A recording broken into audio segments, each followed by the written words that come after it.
Day 2 of our opening weekend of the PLL on ESPN continues with a doubleheader today, starting with the Waterdogs and Cannons here in Albany, New York. And the summer of Lisle begins day 1 today.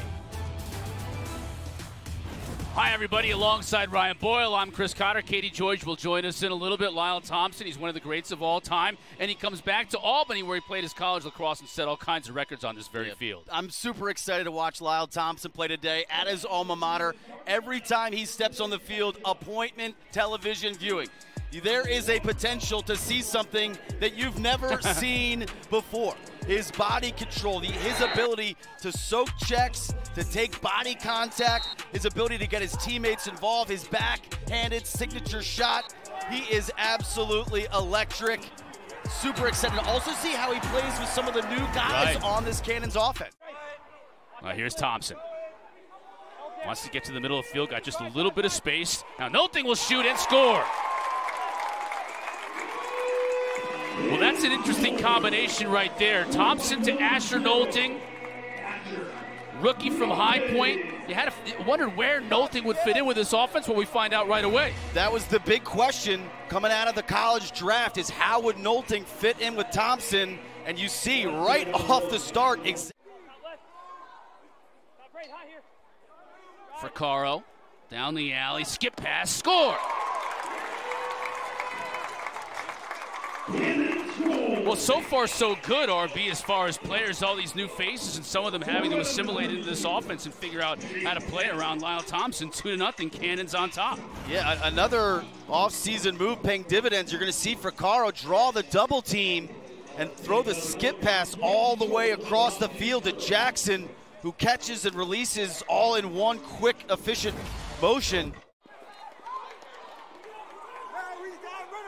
Picked up initially by Liam Burns, but now we go back the other way. Turnover could lead to early offense. Thompson's going to shoot and score. When you get a 3-on-2 like that, RB, and the ball's in Lyle Thompson's cross, he's going to score.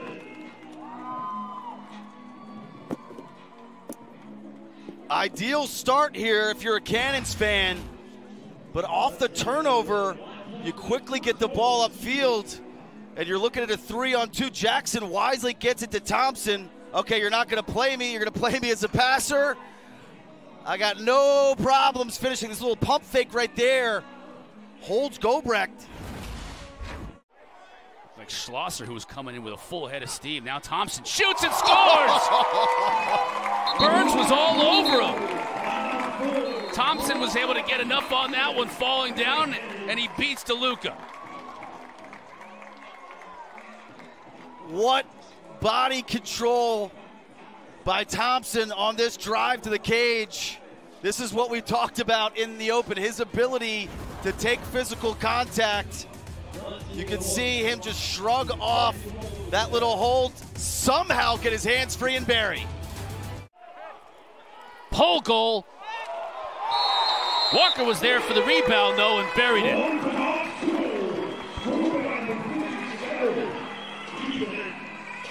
This is the recipe for the Waterdogs offensively. Defense to offense. You're going to see Reese, a legit 2-point threat. Last year, he had 3 of them. Stephen Rafus doesn't quite get there. Nolting picks up Thompson. Now, got his defender hung up. Oh. He takes a tough angle shot and scores. That looked almost like a knuckler from this angle.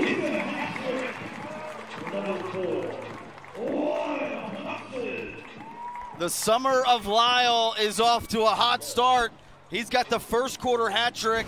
And watch how he uses the defenseman Sabi as a screen. Leans in, goes with that push, and kind of like a fadeaway jump shot. This angle is going to be beautiful here. He absorbs this cross check, fades away, and then shoots around Sabia. DeLuca never saw it, and then the pinpoint accuracy, pipe and in. Goals and a helper. Yeah. The face-off dominance continues for the Cannons, and Lisle will take another shot and score!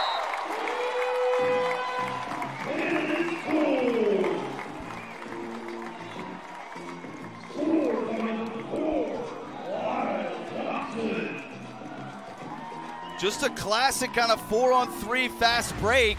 You're going to see Fracaro pick this up, push it, transition, freeze it right here. This defenseman is just late. So you got to get upfield here on Thompson. This pass is made across, and there's just a late recovery, late rotation. You can see Govek try to get up there.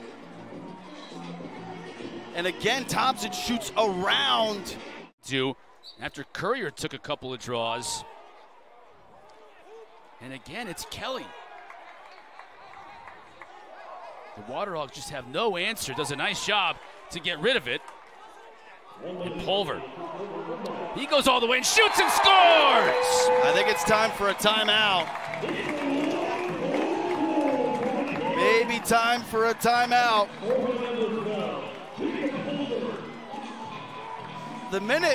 The second Pulver caught this, he was off to the races. You could see it, the conviction and momentum as soon as he touched the ball. I like Ben Randall.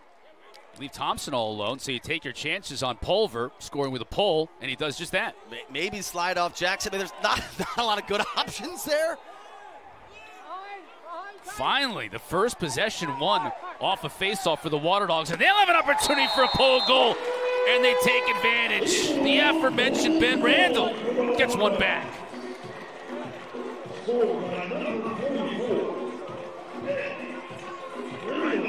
Up and down pace to this one, Cotter. Randall in transition.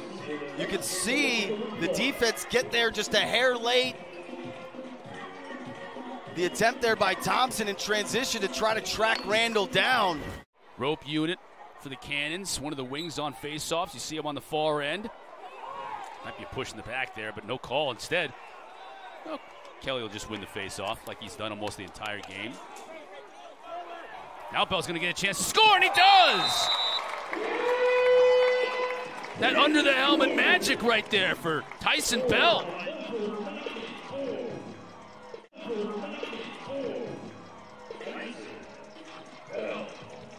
Hey, Tyson, it's one thing to win the faceoff. What'd you see there after the win when you went down in transition? I seen their poles kind of just get off me, and, Lyle had a quick look at me, and, I saw it wide open, so I might as well take it, right? With Tyson Bell. So much success again. Kelly, and he'll get a chance to shoot, and he scores!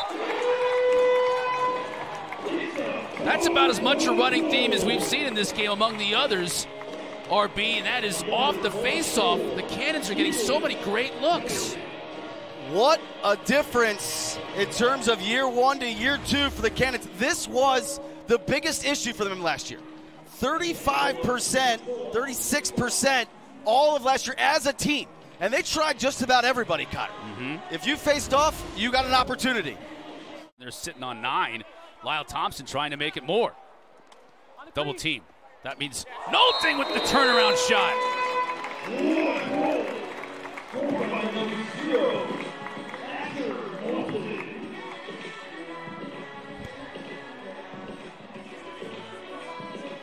Thompson finding the rookie again, Nolting. You're just going to see all the attention that Thompson draws. He carries across the field, frees it right here. Here's the double team on ball. You'll see these two guys. And meanwhile, Nolting just right here, he kind of sits in that dead area behind the play. Thompson eventually would get away from pressure, find Nolting. Behind to Thompson. Over to the near side to Rafus. Drive. Initial save made by DeLuca, but on the rebound, it was Ryan Drenner who put it home.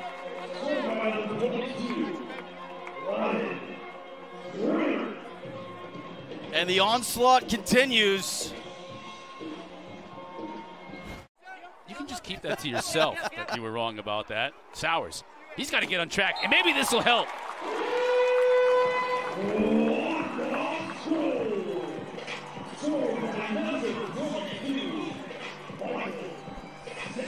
Sowers showing off his quickness and speed from behind the cage.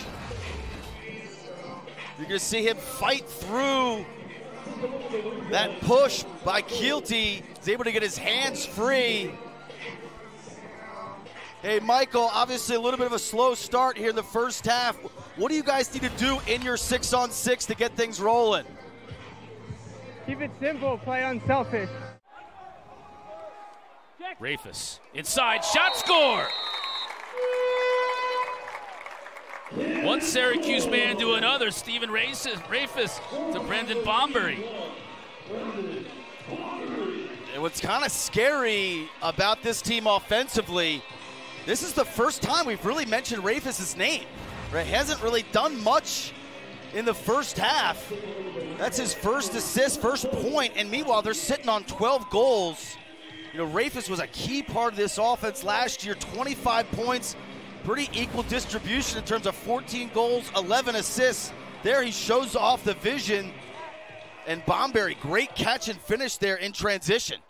By the Cannons, so Courier coming to the middle of the field now with some opportunities on the offensive end.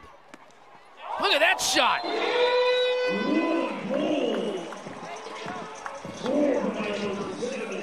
I thought he was going to go behind the cage, and he says, hold on 1 minute. I got a little twister on my mind. You want to talk about slick. Twister indeed. You're going to see Courier sweep all the way across the field right here. As he can run behind the cage. He pulls his stick across his face and then snaps down and uses the ground to bounce it past Morocco. What wizardry by Courier. You know, you turn pro and you get on some of these teams with Lyle Thompson and whatnot in attack. You got to sometimes find a new position. Right now, Asher's trying to work out of the box. And a flag down as Drenner, with a defender draped all over him, scores.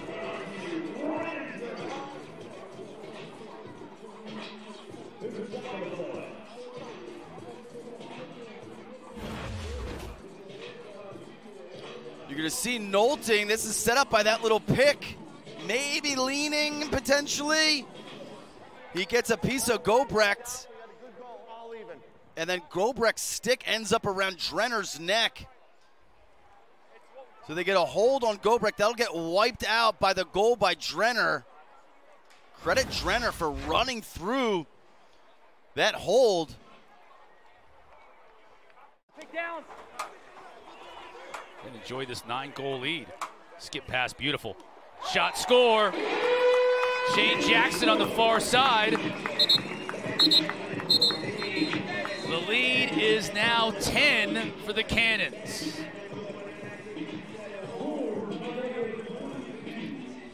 Cannons pouring it on. Drenner gets to the middle of the field, finds the skip to Jackson, who finds pay dirt. All Cannons here in Albany, 14-4. Sowers looking to dodge from X up top. Ethan Walker scores.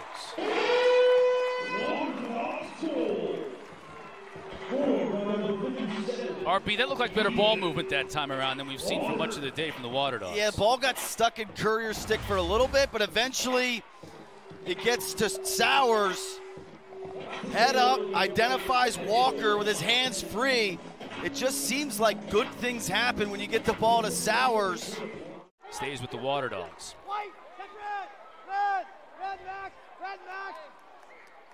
Over here to McCardle. Got the short stick matchup. Over to his right, scores! Perfect placement from Kieran McCardle.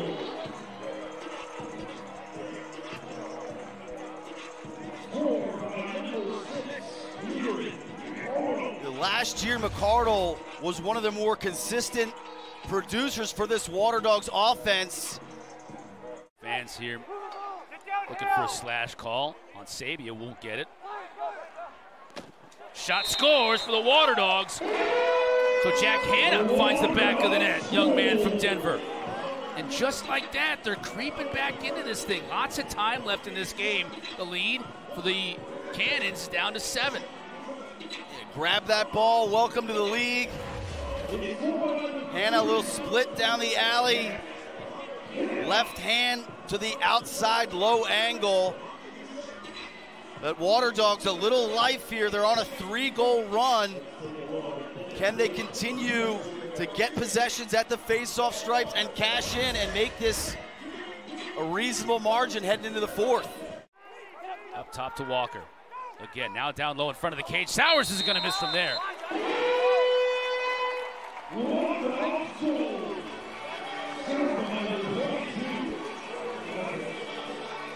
Hat-trick for Sowers.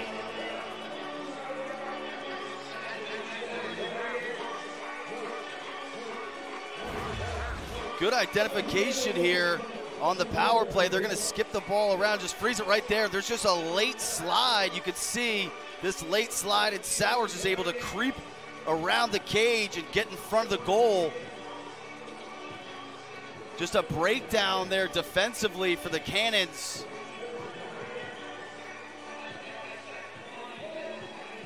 A couple pumps to get Morocco off his line and finishes.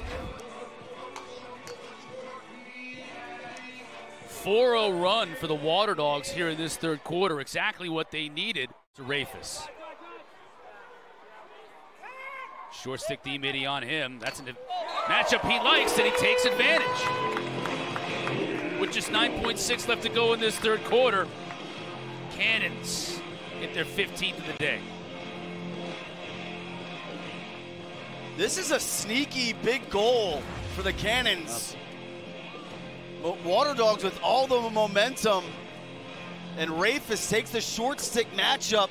You're going to see Scarpello pushes him. Rafis goes with that push. Skip pass far side. Extra pass now in front. Beautiful save by Morocco.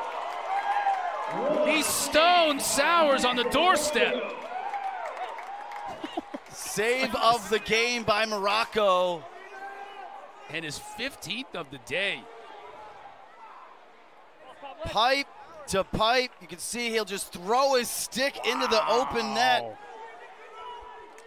Great replay of that in our progressive game flow. Saving this 7-goal lead. One more look in our goal cam. That's beautiful. Scarpello. Good look inside between the leg goal. Goldberg finished it off. Great patience by Scarpello to allow the defense to slide to him. Found Goldberg in the middle. And Goldberg with a beautiful finish. We might have run our goal of the game highlight a little too early. Watch Goldberg between the legs. The faith and trust by Scarpello feeding the long pole.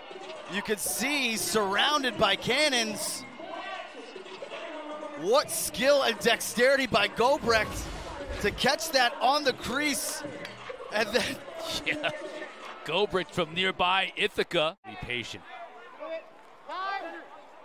For Carl, extra shot, score by Drenner. That may just about do it.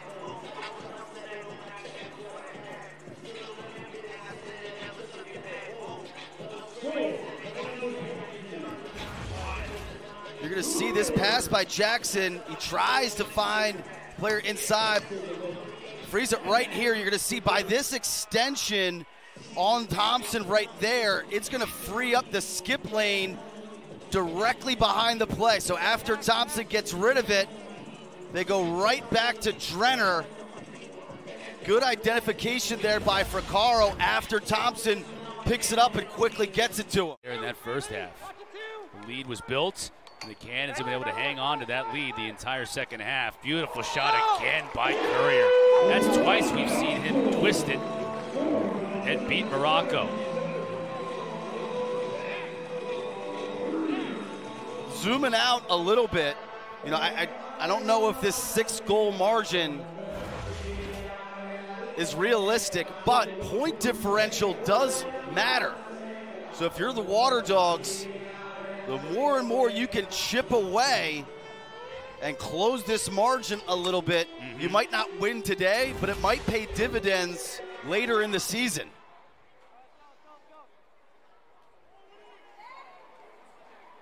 And think about it, 8. Walker will put it in play. Defended nicely, and the final horn sounds.